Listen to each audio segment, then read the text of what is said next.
Holly Roussell, and I'm an independent curator and museologist specializing in photography. I'm honored tonight to be moderating this live on behalf of the Musée Barbier-Mueller in Geneva, Switzerland. Our talk is in some ways a virtual opening for an exhibition that opened today and will be on show until June 15th, 2021. It's entitled Wabi-sabi, The Beauty of Imperfection. And the exhibition is a special collaboration between Steve McCurry, a master photographer, and the Musée Barbier-Mueller. Considering the current situation in Switzerland and around the world, I'm sure everyone can understand that unfortunately it wasn't possible for us to gather in traditional ways. But instead we've organized this live to talk about the exhibition concept and give you a chance to meet Mr. McCurry and hear some of the amazing stories that are behind his photographs. The exhibition was curated by the museum team, led by the director, Laurence Maté, and the project was initiated by the Barbier-Mueller family. So very much special thanks to them. In addition, we'd like to extend our thanks to the Steve McCurry Studio for their support, Bonnie McCurry, Biba Giachetti, and Giuseppe Tironi of Sud-Est 57, all who supported this project. As an expert in photography, it's been my honor to contribute in a small way as author of text to the catalog, which is available on the museum website and in the store starting today. I'm going to start our talk off with just a very brief introduction of the exhibition and the museum, and a sneak peek into the show that we were able to film just this week for you.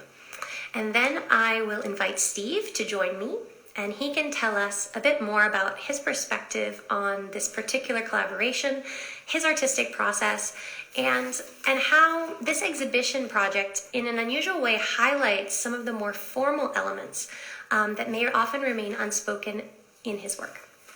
So, founded in 1977, the Musée Barbier-Mueller is located in Geneva, Switzerland's beautiful old town. It's a very unique museum. The mission is to make the collection of arts of world's cultures accessible to the largest audience possible. The museum was founded by Jean-Paul Barbier-Mueller, but the collection began much earlier in 1907 by Joseph Mueller. And that mission continues on today through the work of the children and grandchildren. The museum hosts temporary exhibitions and produces publications of the masks, sculptures, ornaments, and fabrics from various cultures from Africa, Oceania, Asia, and the Americas, from classical and tribal antiquity in the collection. So in this exhibition project, Steve McCurry and the Musée Barbier-Mueller provide us with a new lens through which to view the work of one of photography's pioneering voices, alongside one of the finest collections of art and cultures of the world. Steve McCurry explores the philosophy of Wabi-sabi, the beauty of the imperfect, of impermanence and incompleteness through 30 of his works that he selected just for this show. For me, when I was introduced to the project, the concept was immediately very interesting, not only for my work in photography, but as a museologist. The juxtaposition of museum objects with Steve McCurry's photographs is a really evocative curatorial action. And it asks for a compelling engagement of the visitor in their museum experience. So I'd like to put on a quick video, so while I talk a bit about the exhibition, you'll be able to see a bit more of what I'm talking about here. All right, so here we are in the museum. What the museum and Steve McCurry have created here is in some ways an aesthetic and formalist experiment. The photograph, like a sculpture or a painting, is composed using tools of a skilled artist, technique, light, emotion, color. And part of that storytelling process employed by McCurry includes a very patient and exacting attention to formal and graphic cues, and to objects and their narrative potential. So it's perhaps worth noting the museum didn't always pair objects from the same culture with photographs from a certain area of the world. On the contrary, these pairings were purposely selected just for the similarities of shape, line, and color. So the exhibition invites us to look differently, to generate a story using the images, using the objects, but also engaging our own personal histories, associations, cultural backgrounds. And so for me, I think it's a very exciting project and very unusual one, because the museum changes in this show from a repository of material culture, a place to conserve and preserve and present historical objects, to a new type of space for artistic dialogue across time, space, and media. So I mentioned earlier there is a catalogue accompanying the exhibition, but you can see it here on the screen. So this is the cover of the catalogue, which is for sale, as I said, on the museum website and in the store for 49 Swiss francs. And the catalogue includes all of the 30 image plates of Steve's photographs from the exhibition, as well as very detailed entries about the objects that they've been paired with, the treasures from the museum collection. So highly recommended. So without further delay, now I'd like to introduce perhaps someone who needs no introduction, but we're going to do it anyway, Steve McCurry. Before I bring him on, I just say a few words about his background. So a photographer, master photographer with a career spanning more than 40 years. There is an otherworldliness that touches us when we look at Steve McCurry's photographs. They're both narratively rich and visually complex. They seem to have a gravitas that we could associate with an old master portrait or a grand landscape painting. He has been one of the most iconic figures in contemporary photography for more than 4 decades. So Steve, was an autodidactic photographer. So he's born in Philadelphia, Pennsylvania. He studied cinematography at Pennsylvania State University. And then he went to work for a local newspaper. After 2 years, he made the first of what would be many trips to India. And traveling with little more than just a bag of clothes and film, he made his way across the subcontinent with his camera. After several months of travel, his trip led him to cross the border into Pakistan. He met a group of refugees there from Afghanistan. They then smuggle him across the border. And this is just as the Russian invasion was closing the country to Western journalists. So a very important and powerful moment to be there. He left after a few months when he could, wearing traditional dress with a full beard and having sewn his film into his clothes so that he could keep it with him. So it's quite the heroic origin story. But that's the kind of photographer that Steve McCurry is. Since then, he has gone on to create unforgettable images from over all 7 continents. His work spans conflict photography, photographs of vanishing cultures, ancient traditions, contemporary culture alike, yet he always maintains this interest and this focus on having a human element. He's been recognized with some of the most prestigious awards in our industry, including the Robert Capa Gold Medal, National Press Photographers Award, 4 First Prize Awards from World Press Photo, and the Royal Photographic Society in London awarded him the Century Medal for Lifetime Achievement.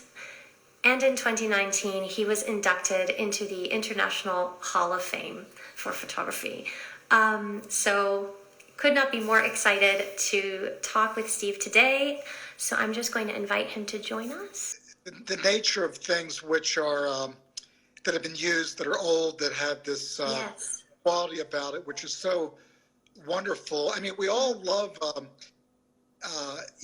old chair or a sculpture which had been used, or some precious object. But sometimes that imperfection, a piece of furniture or something which has that's has that the imperfect quality to it, makes it something more special. And that's what I've often, you walk down the sidewalk and there's this crack, a kind of a wonderful design that's happened, or a wall. I know we're going to talk about one of the pictures that I made. Yeah, why don't I bring one of those up for you? Okay. So there are 30 of your photographs in the exhibition and in the publication, and let me see. This is kind of, I think, a favorite for both of us. Right. This one from Ethiopia, 2014. Yeah, well, think about this, which I love this trip. I spent about a week in this village, and every time I walked past this tree, I was always fascinated because it has this really extraordinary shape. I mean, usually trees go kind of straight up. This one had that weird curve, that shape, and it's that imperfect quality to it, which is so beautiful. But yet the tree, although in this sort of odd configuration, it's still serving a wonderful purpose, giving shade to that goat on the left, and then this boy is with his toy, hoop. So as you can notice, that under the tree is actually green. It's a green patch where animals can come and feed. So that this odd, funny, imperfect shape is actually a really beautiful, just by nature, just by virtue of whatever happened, it's become this really beautiful shape. Can I ask, how did you kind of come across?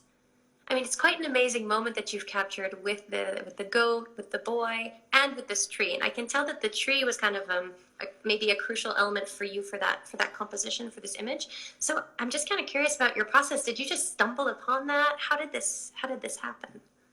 Well, where I was living, I was living in a tent, and the village. Every time I went from where I was kind of staying to the village, it was about a 5-minute walk. I would walk past this tree sometimes 3-4 times a day. And so it became part of my routine to walk past this tree. And every time I walked past the tree at different times of the day or night, there were different moods, different light, different things happening. And so on one occasion, as I was walking past this tree, I saw this goat hanging out, and then this boy was just kind of running down the path. But I photographed it other times as well, but this had a certain magic to it because of the activities that were taking place. Tree. That's interesting, to have kind of found this object and then waited for the spontaneity, actually. Well, I'm a great believer in going back to the same places over and over. I worked in Angkor when I did a book on Angkor Wat in Cambodia. I went back maybe 30 or 40 times back to the same temples, photographing different weather, different times of the day, different light, waiting for things to happen, people to walk by. And I was somehow, as part of my kind of meditative process when I'm shooting, to go back to the same places kind of over and over again. Interesting. I have another, if you're willing, that is an image that really struck me as well in the book when I saw it. Also from Ethiopia. Correct me if I'm wrong. Yeah, 2016. This one. Well, those stone churches in Lalibela, northern Ethiopia, are kind of one of the great wonders of the world, because they literally carve these churches out of stone, underground. And to get to one of these churches, you had to take this tunnel. This is a pilgrim who was actually walking through the tunnel to the church. Okay. And they're probably, more than 1,500 years old.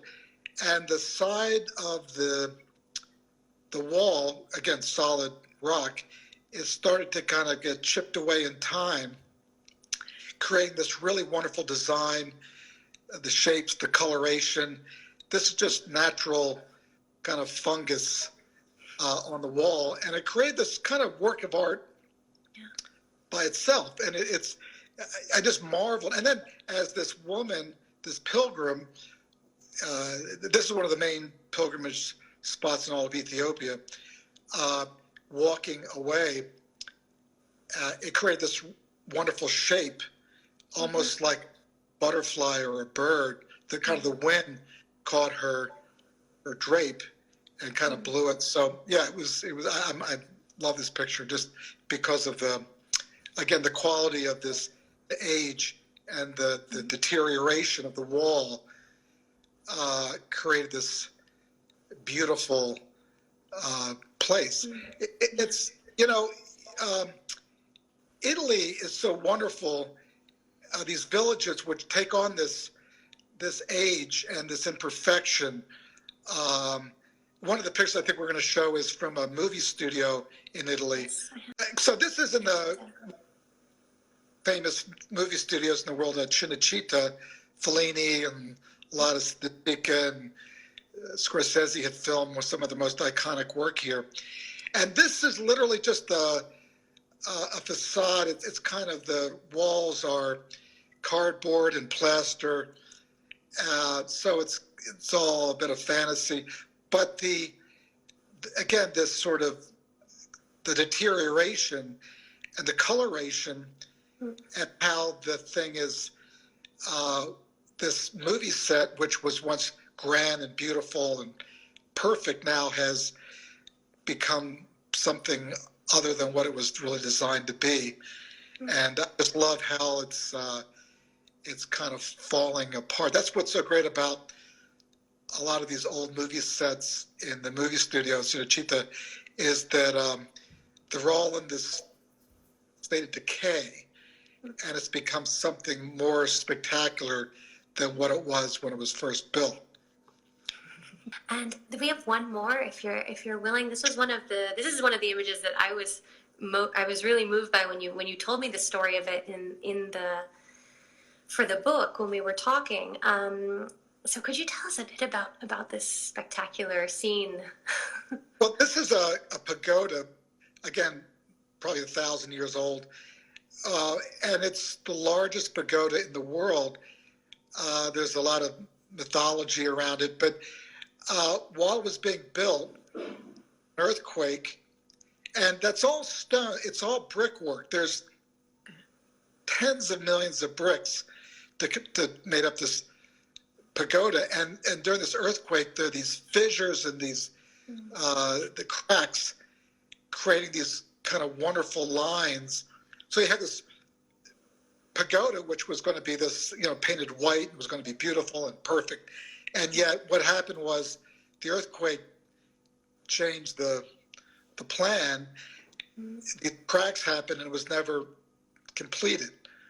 And so, and it's actually, there's these really small figures of these novice monks going up to an altar, which is still inside the pagoda. But as a finished piece, it never happened. And what we're left with is this imperfect, beautiful, colossal object, which is become even more sought after for visitors and travelers and tourists to come to this place. It's probably the third most famous pagoda in Burma, in Myanmar. And so I know that you mentioned this is a place that you'd been to a number of times. This photograph happened one of those many times that you'd visited this same site. You often go back to the same sites. I imagine maybe there are still some places you haven't yet visited you'd like to go. I'm not sure how many there are. But what kind of keeps you going? What are you looking forward to? Well, I think it's curiosity. I think we have this one life to live. It's short. What do we do with our time? I think things like music and art, and travel, seeing the wonders of the world, going to Kyoto, going to Florence, seeing these incredible, or the Grand Canyon, these places which enrich our lives and tell us so much about life and what we've done, what humanity has created, but also what nature's created. I mean, look at the Grand Canyon in Arizona and how it took a river, took a desert, and basically turned it into this incredible work of art. Mm-hmm. So what keeps me going is just a passion for life and art and creating, photographing things that I think are important and what I've appreciated and what I want to share with other people. And I think that's a never-ending passion and an obsession to go out and see as much as I can and experience as much as I can with whatever time I have left. Well, yeah, thank you. Thank you so much. And Steve McCurry, you are so famous and such a master photographer at this point. You've had many exhibitions, many publications. I have to say, I was very excited at the idea of doing something so different. And I think that the idea that your team and the museum have come up with, that you've come up with together, is a really fresh approach that really draws on, like you're saying, this element of your artistic process that maybe wasn't always so evident to the public, but is always in the back of your mind when you're making pictures. So I think that that's been something that is really fantastic that I hope visitors will be able to take away from this project. The photograph and the object in the museum, I think it's so extraordinary how the synergy, how these two things compare and become something wonderful to look at these two things. I think it's really extraordinary. And I have to say, Laurence Maté, is the director, has been a huge help and inspiration to help make this exhibition happen.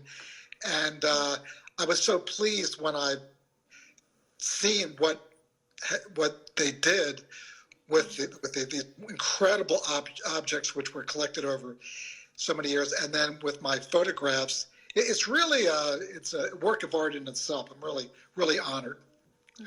Well, we hope that maybe, if I can speak for everyone, we hope that maybe you'll get to come to Geneva at the end of the show, or I don't know when, to see it. And if not, hope to meet in person someday. I'd like to take I have one question for you from the audience, and then I think we're going to have to sign off after that. And it was an interesting one. So how did your practice or your experience evolve over the years as a photographer? Is there something that stands out? And did your worldview change? I guess it's kind of a couple questions into one. If you like one better than the other, feel free to. Well, I think that one thing I've noticed traveling around is this shared humanity that we have, this commonality. I mean, we kind of know that we're all the same, whether you're in, China or Russia or Europe or Africa or South America, wherever.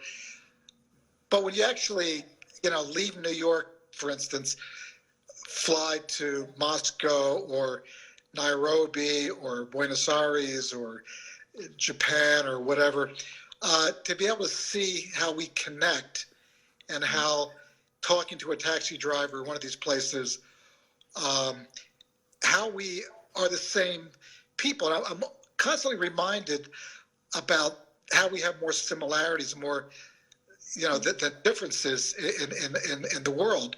And that it seems so kind of obvious and trite and cliche, but that somehow we should kind of join forces and come together. And what we have in common is so much more than our differences. And whether you're, Buddhist or Muslim or Catholic or Hindu or whatever, we're all basically trying to get through the day and want the best for our families and look forward to the weekend and look forward to a good book and listen to the music and whatnot. So that's kind of what I've learned in this short, and how the depth of beauty in the world. I mean, you could spend a lifetime just digging through the beauties and the art and just India alone. Not to mention, just that's one country.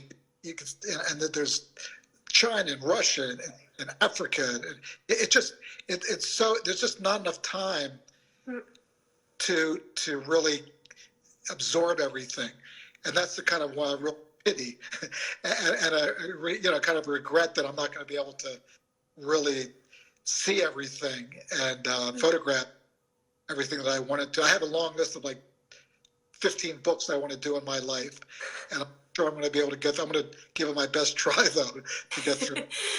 You are absolutely a different kind of collector, I think. No, and I think it's so. I mean, maybe before this year, that would be something that I think many of us couldn't even begin to comprehend what you're saying about these underlying similarities in humanity. But I think that it's amazing as a takeaway from your life experience, and I think it's something that maybe we can all start to share with you, and hope that after this year that there will be more collaboration, and it does show us that we're kind of all in this together. We do. We're all going to get out of it together too, hopefully. Fingers crossed.